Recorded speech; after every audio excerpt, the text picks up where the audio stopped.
Assalamu alaikum wa rahmatullahi wa barakatuh, hayyakumullah wa bayyakum. Au moment où je vous parle, plus de 200 personnes sont décédées, une centaine d'autres portées disparues. Et on peut voir à travers les réseaux sociaux le mécontentement des Espagnols. Ils s'en prennent à leurs responsables, ils s'en prennent aux autorités.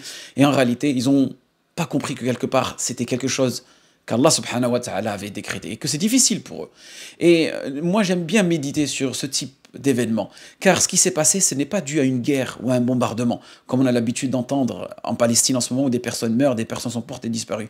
Ici, c'est simplement une inondation dévastatrice qui a frappé le sud de l'Espagne en seulement 8 heures. En seulement 8 heures, recouvrant des milliers de maisons, laissant plus de 150 000 personnes sans électricité et privant certains de tout abri. Et quand on voit de telles scènes, nous, musulmans, car c'est à vous que je parle, comment peut-on tirer des leçons de cela? Il ne faut pas qu'on soit inadvertant face à cela. On passe devant ça et chut, on swap. Non. Et est-ce que vraiment il y a une doua, une invocation pour se protéger de ce type de catastrophe? Car c'est arrivé à quelques centaines de kilomètres de chez nous. Ça peut arriver toi aussi le lendemain. Nos savants nous disent que ces phénomènes, en réalité, deviennent de plus en plus fréquents et plus dévastateurs. Est-ce que vraiment c'est un signe de l'approche de l'heure? C'est ce qu'on doit se poser quand on regarde ces choses-là. On doit les regarder avec le regard de la foi. Et qu'est-ce qu'on doit comprendre, nous, aujourd'hui? Que ceci est un signe de l'évidence de la vérité de ce qu'Allah subhanahu wa ta'ala nous a prédit. Et que la ville de Valence en Espagne, elle a été submergée. Et que c'est un rappel frappant de la puissance de l'eau. Naam, ce même élément qui est essentiel à la vie pour nous, qu'on boit tous les jours, peut devenir, par le décret d'Allah subhanahu wa ta'ala, un décret divin, il peut devenir une source de destruction. Et c'est là où on doit revenir vers le Coran. Et c'est là où on doit revenir vers l'histoire des prophètes. On revient vers l'histoire de Nuh alayhi salam. Ce déluge n'est qu'un grain par rapport à celui qui eut lieu en son temps à lui.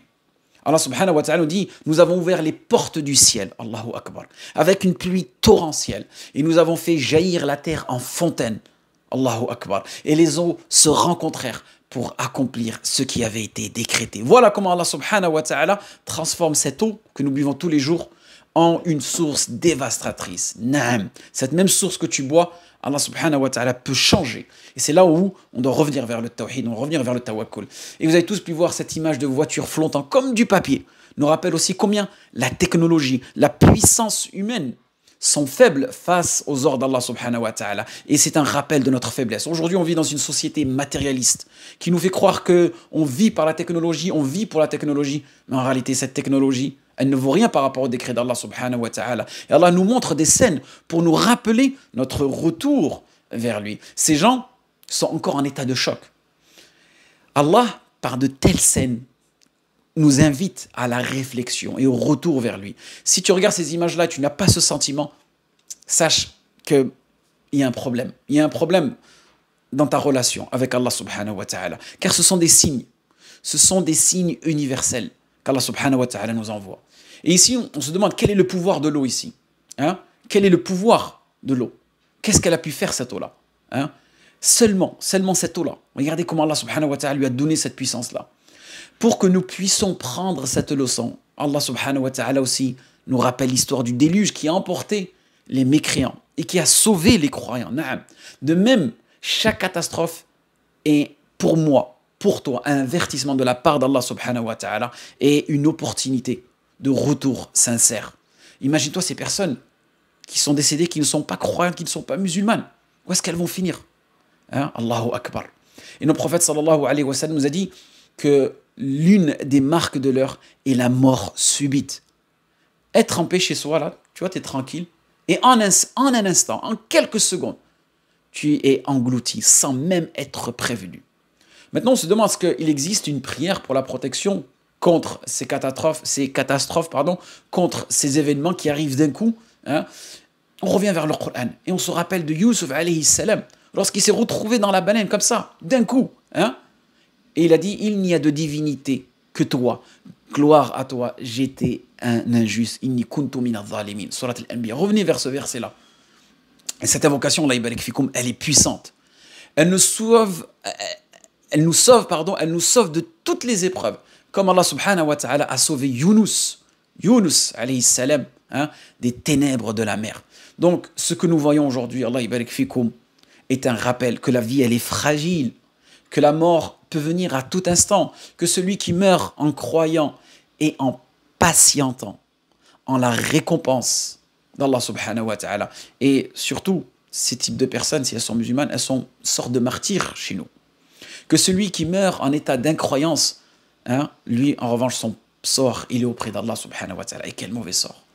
Le prophète Youssouf alayhi salam a fait cette invocation même en pleine puissance. Il lui a dit, fais-moi mourir en état de soumission, hein, et place-moi parmi les justes. Youssouf alayhi salam. Vous voyez? Donc, celui qui se sent dans une position de confort, il ne doit pas être, hein, ça y est, il dit que tout est acquis. Et ça, c'est la vraie réussite. Qu'on soit prêt à tout instant à affronter l'au-delà. Et les signes de l'heure, mes chers frères et sœurs, ils sont nombreux. Vous avez pu voir tremblements de terre, tsunamis, ouragans, on en voit tous les jours. Hein? Et toute la technologie moderne, elle est incapable de les prévenir. La technologie moderne, elle est incapable de les prévenir. Seul Allah subhanahu wa ta'ala peut nous protéger. Alors, implorons-le chaque jour, en bonne santé, sans attendre la catastrophe. Que notre dernier mot soit Ashhadu an la ilaha illallah wa ashhadu anna Muhammad Rasulullah. Et ça a été le meilleur conseil, hein, qu'Allah subhanahu wa ta'ala nous a donné dans Surat Baqarah. Ne mourrez point si ce n'est en état de soumission. Donc, peut-être toi aujourd'hui, tu penses que tu es en totale sécurité, hein, parce que ta condition physique, ta condition mentale, ta condition financière te le permet. Sahalala. Mais n'oublie pas que Allah subhanahu wa ta'ala, comme ce qui s'est passé en Espagne, peut arriver à n'importe quel moment. Donc sois prêt mon frère, sois prêt. Ma sœur, sois prêt. Sois prêt pour ces catastrophes qui arrivent d'un coup, ces morts subites qui ne font que se multiplier. Car on ne sait pas qui sera le prochain sur la liste. وفقكم الله لما يحب ويرضى واخر دعوانا الحمد لله رب العالمين.